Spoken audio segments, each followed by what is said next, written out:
À la cour de Ferrare, il y a une particularité, c'est qu'on trouve 3 chanteuses virtuoses qui ont développé un répertoire absolument unique.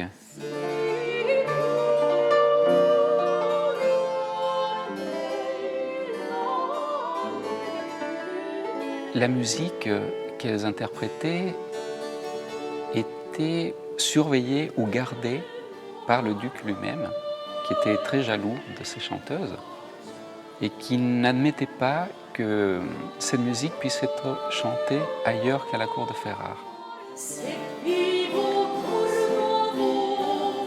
À la mort d'Alphonse II, le duché de Ferrare est revenu aux États pontificaux. Donc il y a eu un transfert des partitions, mais malheureusement, tous ces manuscrits ont été brûlés lors d'un incendie.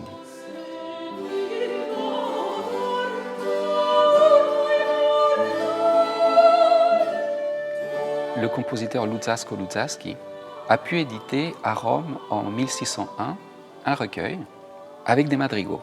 C'est le seul témoignage qui nous reste de l'art de ces 3 chanteuses. Il n'y a pas une voix, une chanteuse qui a un rôle prédominant par rapport à l'autre.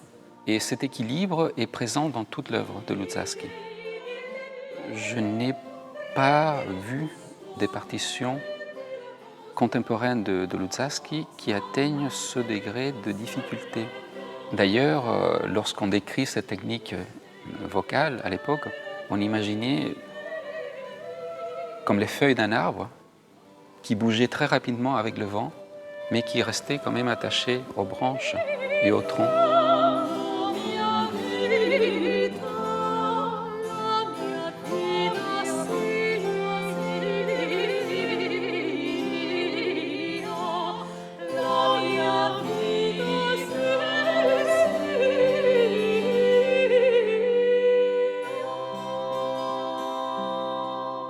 C'est très écrit, mais en même temps, on est très libre, hein, parce que à chaque fois, chaque ornementation, chaque mot, chaque accent, finalement, on peut l'appréhender comme on a envie, et du coup, on met énormément de soi.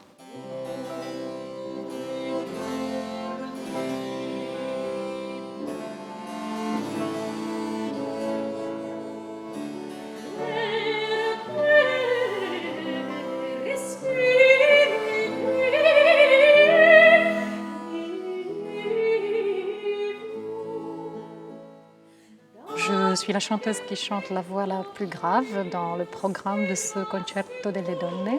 Comme il y a des passages qui sont très sensuels, c'est l'amour qui touche, qui émeut. Et c'est aussi plein de passages qui sont très... il y a beaucoup de notes, du coup ça secoue beaucoup, alors il y a beaucoup de fougue. De l'amour, de l'espoir, de la douleur, de la souffrance, des larmes, des sourires. Et c'est très contrastant, et la façon de l'écrire aussi.